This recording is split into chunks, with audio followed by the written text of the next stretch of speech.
What up, Net fans? NetsBoy here, bringing you latest in your Brooklyn Nets news. Today is October 28th. So we're one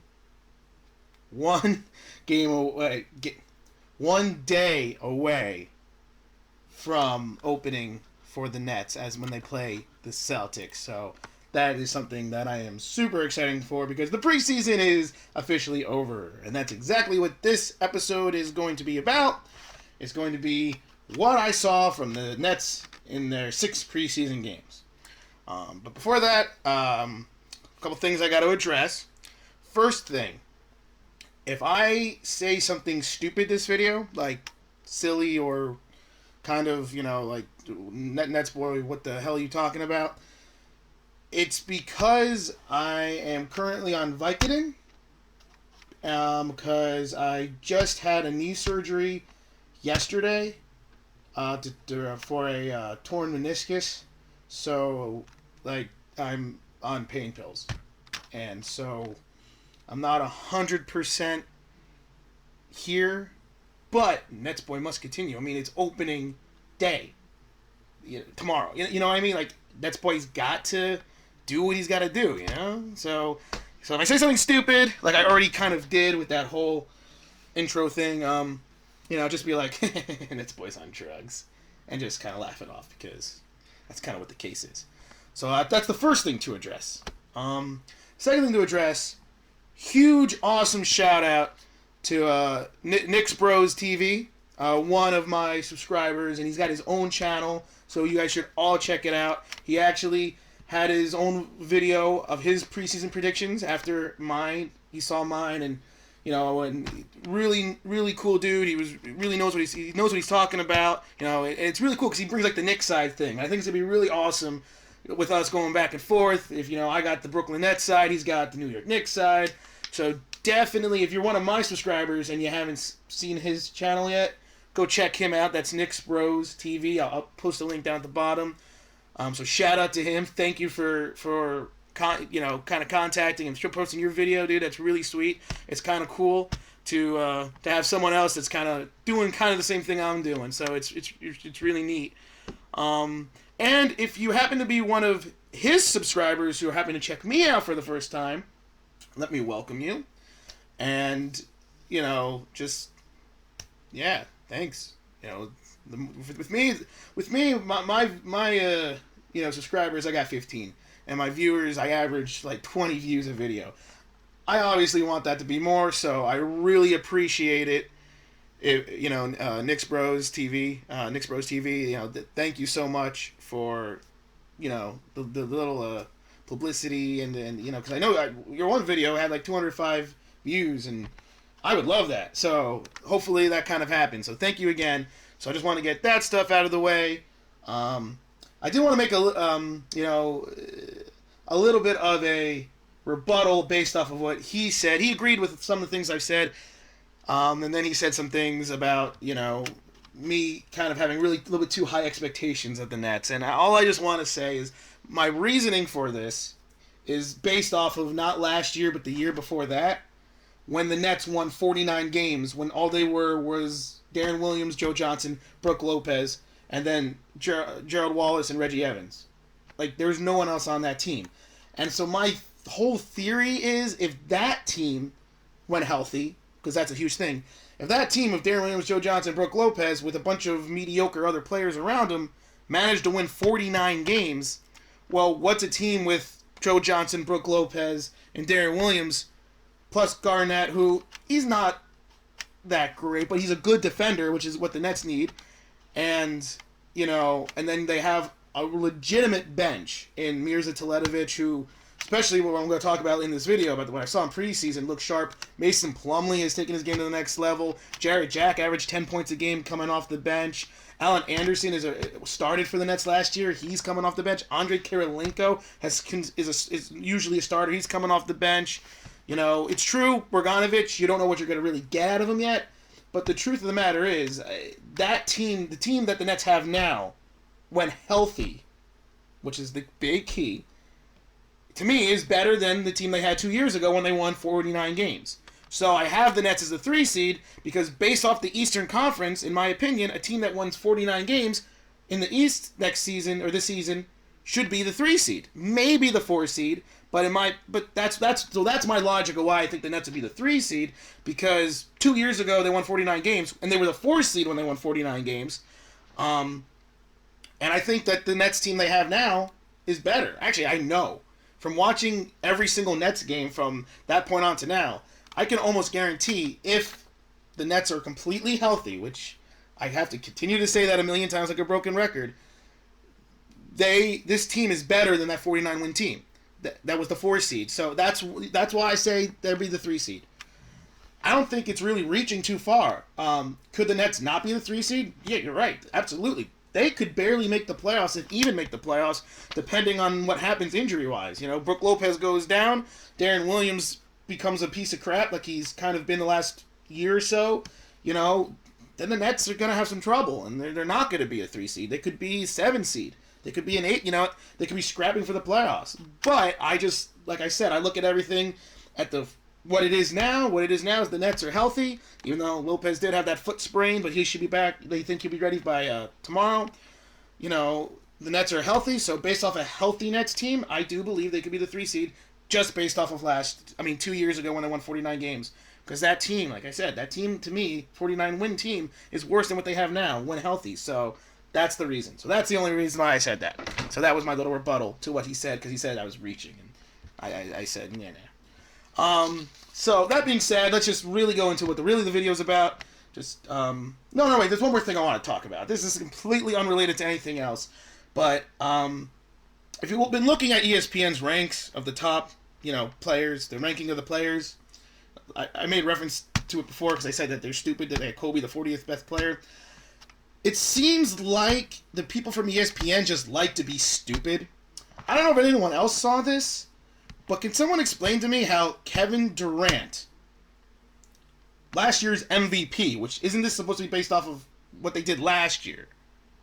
Or is it supposed to be based off of this year? Because maybe he is the 8th best player this year because he's going to miss the beginning of the season because of injury. Is that why he was the 8th best player? He was put as the 8th best player in basketball. The guy who just won the MVP award last year is the 8th best player. And his counterpart, Russell Westbrook, is the 4th best. In what world do we really believe that Russell Westbrook is better than Kevin Durant? What world is that? Since when did we really think that? Do people really believe that? No! Oh, man, ESPN just likes to be dumb, and it's just... And another thing that drives me crazy, Anthony Davis is number 3. Number 3.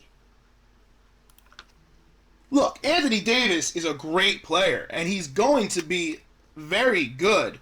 He's definitely, on the rise. He's definitely going to be, one of the best power forwards in the league in the next few years. But let's be honest. He's better than Kevin Durant. He's better than Russell Westbrook, which I already just said he's not. He's better than, he's better than, DeMarcus Cousins. He's better than Blake Griffin. He's better than all those bigs right now. I don't know. He averaged 20 and 10, yeah. On the Pelicans, a team that is very mediocre. So, you know what? He could average 25 and, maybe he averages 25 and, if he averages 25 and 12 next season, I can believe it. But right now, I can't say he's better than Kevin Durant. God! Why? What is the reasoning for that? What is the reasoning for that? I swear, I think ESPN really just wants to be wrong, or maybe they want to create stories. You know what I mean? Maybe that's it. They just want to create weird headlines to make people be like, "Oh my God, can you believe this? Kobe is number 40, and Durant is 8, and no, whatever." Sorry, that just bugged me. It just really bugged me to see that. really, you know what? I said this my last year video around this time. Those ESPN ranks are so stupid. They really are.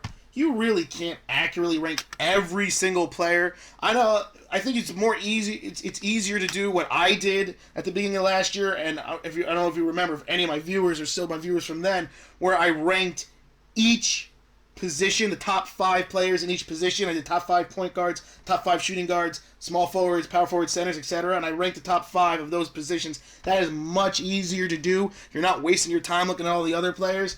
Like, it's just, I don't know. Sorry, it's just stupid. I don't get it. And I have to really drop that because it's, I just hate people who are stupid. I just hate it when people say things that if they really think about it, it's just wrong. Like, if you're misinformed, that's different. A lot of people can be misinformed or, make a certain statement, but I don't understand how anyone can say Kevin Durant is worse than Anthony Davis. I don't know anyone who can say that. But, okay. Dropping that, stopping, getting off topic. 11 minutes in, haven't even discussed what I was supposed to talk about.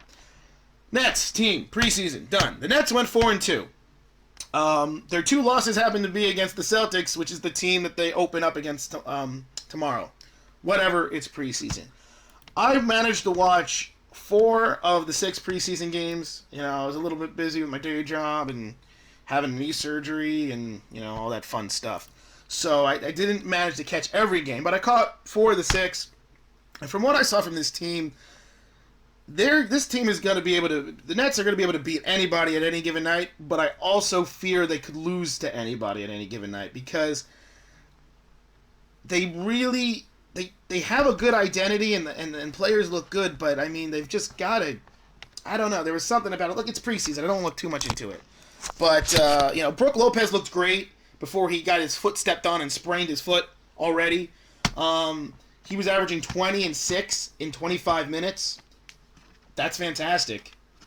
Because 20 and 6 in 25 minutes, that means if he plays 32 minutes, he should be about 22 and 8, which is what I want Lopez to be. So that's a fantastic sign there. So if he's healthy, he looks like he's going to be a 20 and 8 guy like he should be. Garnett looked very sharp. I don't know if anyone else really saw him, but he was shooting 6 for 8, and he shot over 65%. In preseason, like, whoa, that's really good. 6 for 8 in the one game I watched, and shot 6 for 8. He doesn't take a lot of shots, but he's making them, and that's the most important thing. Garnett's not going to take more than like 8 shots a game, but guess what? If he's making 6 of 8 shots, that's a solid 12 points that the Nets could use. Like I said before, Teletovic to me has been the biggest standout. It looks like Lionel Hollins is using him as a 6th man, who's gonna play 25 minutes a game, and.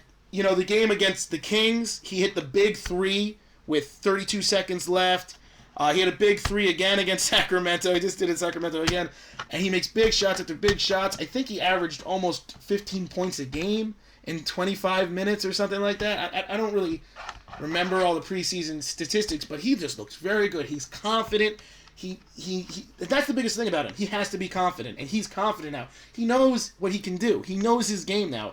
It took him until about halfway through last year to figure it out, but he knows, and he looks so good. I am really predicting Mirza Teletovic is going to have a great year. I don't think he'll win 6th man, but I think he'll be in the conversation. I really do, because I think he's going to get a lot of minutes, because he's the main guy behind Kevin Garnett. Plumlee kind of too, because Plumlee's going to move power forward and stuff, but, Garnett's only going to play about 25 minutes a game. Lionel Hollins, I thought it was really funny. In the first preseason game, Lionel Hollins played Garnett 25 minutes. He averaged 20 minutes a game all of last year, and he played 25 in his first preseason game. But I think that's safe to say that he's going to play about 25, 30 minutes, which means a lot of minutes for Plumlee in the power forward and Mirza Teletovic. And I think Teletovic is going to average 12 or so points a game coming off the bench. It's going to be great energy. He looked great. Plumlee looks like he's doing what he's supposed to do, taking his game on the next level. He's developed a post game. Now, it's not a good post game, but it looks like working in practice against Brook Lopez, he developed something. he has a pretty decent over-the-shoulder left-handed hook shot that I came out of nowhere. I remember I was watching the game against the Kings, and I gave the ball down to Plumlee in the post. I said, Mason Plumlee in the post? No, so he does a little shimmy, left-hand hook shot, nothing but net. Blew me away. And then he did another post move, took some contact, got fouled, and finished. I said, you know what? Not that I would ever say Mason Plumlee should be your focal point of your offense, but if he can do a little bit more and be a threat in the post occasionally, like once in a while when he has a smaller big on him, to throw the ball down to him, that's a great weapon. Also, he had like 17 rebound games or something like that. Like, he looks like he's ready to take over. And like I said, he's got a lot of opportunities. And that's the one reason why I don't feel so upset. Like, obviously, if Brook Lopez got hurt, it would really hurt the Nets. But the way Plumlee looks right now, once again, it's preseason, he could go right in and plug in as the center, or you start Garnett and like Teletovic in the power forward. And I don't think the Nets would have that big of a hit. They certainly wouldn't win, 50 games and be around a 3 seed, but they probably win 44-ish, like they did last year, 45 games, and be maybe around the 6 seed if that happened. And that's why I'm okay. Like, I like what this team. Plumlee just looks good. Teletovic looks good. Jarrett Jack looks fantastic. I know Livingston was such a great player for the Nets defensively, but Jarrett Jack brings a whole other dimension because he can shoot the 3 ball. We know Livingston doesn't do that. So it makes it a little bit more of a spread out team. Kirilenko looks healthy. If he can stay healthy, he's good. He had some good scoring games. If Kirilenko can be more of a factor, he's got to be the defensive guy. Allen Anderson and Andre Kirilenko have to be the defensive guys. But when you look at this team, I mean, like I said, everyone got better. No one got worse. Some people were about the same. Like, I think, Darren Williams looked better too, honestly. We'll see how long that lasts, because he always has these moments where you're like, oh, Darren Williams, he's good. And then, but he looks good too so far in preseason. Joe Johnson looks the same. Garnett looks the same, believe it or not. Lopez looks good. I said Teletovic looks great. Plumlee looks great. Jack looks good. Kirilenko looks good. Allen Anderson looks about the same. And, the real question mark, the biggest question mark next to health is Borjan Bogdanovic. He's the biggest question mark. As of right now, he's penciled in as the starting small forward. I don't know if that will last. I still think Allen Anderson or Andre Kirilenko would be a better fit in that small forward spot. But I also understand that you want to have a little bit more offensive firepower, and Bogdanovic can do that. He's a question mark. You don't know what you're going to get out of him. You really don't. He could be a really good player. He could be a complete bust. So he's the real question mark. But for now, he is the starting small forward. He had some games where he looked good, and then he had some games where he looked bad. But you know what? Look at Mirza Teletovic. He took a whole season of a learning curve before he really got it down. So that's why I don't know what's going to happen with Bogdanovic. But that is the really real big question mark. That being said, the Nets have submitted their 15-man roster.